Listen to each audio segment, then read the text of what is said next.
5 berita terpopuler hari ini, Rabu 22 April 2026 di Bloomberg Technos Flash 5 yang pertama.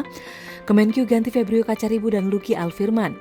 Kementerian Keuangan resmi mengganti Direktur Jenderal Strategi Ekonomi dan Fiskal, Febrio Kacaribu, dan Direktur Jenderal Anggaran Luki Alfirman.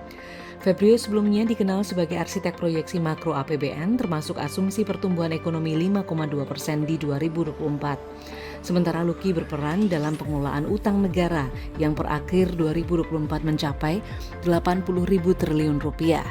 Tak hanya Febrio dan Luki, sebelumnya Menteri Keuangan Purbaya Yudi Sadewa juga merotasi 5 pejabat eselon 2. Kemudian pada bulan lalu ada 1.585 pejabat Kementerian Keuangan dirotasi.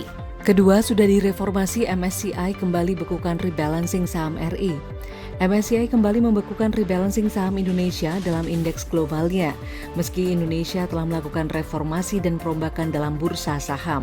Kali ini MSCI menyoroti kendala seperti mekanisme short selling dan akses investor asing. Keputusan ini berpotensi menahan aliran dana asing pasif bernilai miliaran dolar yang seringkali berpatokan pada MSCI. Pada awal tahun lalu, MSCI sempat membuat IHSG terjun bebas setelah pembekuan serupa.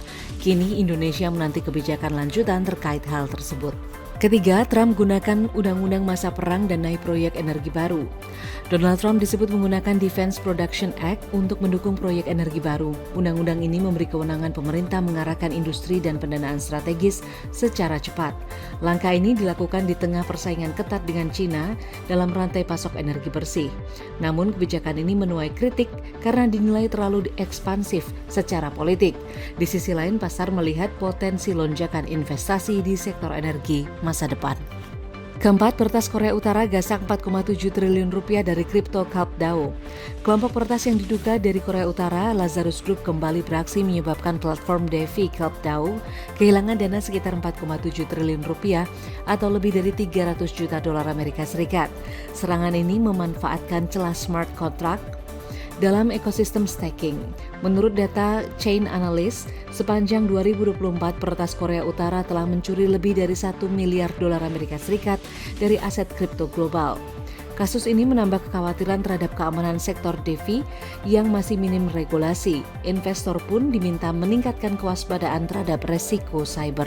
Kelima, daftar negara yang kasih insentif EV kala RI pungut pajak. Di tengah kebijakan pajak kendaraan listrik, negara lain justru memberikan insentif besar. Seperti Amerika Serikat melalui Inflation Reduction Act, subsidi EV bisa mencapai 7.500 dolar per unit. China bahkan memberikan insentif pajak dan subsidi langsung untuk mendorong penjualan jutaan unit EV per tahun. Sementara Uni Eropa juga menawarkan potongan pajak dan insentif pembelian hingga ribuan euro. Sebagai perbandingan, penjualan EV di Indonesia masih di bawah 100.000 unit per tahun. Perbedaan kebijakan ini dinilai mempengaruhi daya saing industri otomotif nasional di pasar global. Itu dia 5 berita terpopuler pilihan Bloomberg Technos hari ini. Ikuti update terus selanjutnya di www.bloombergtechnos.com.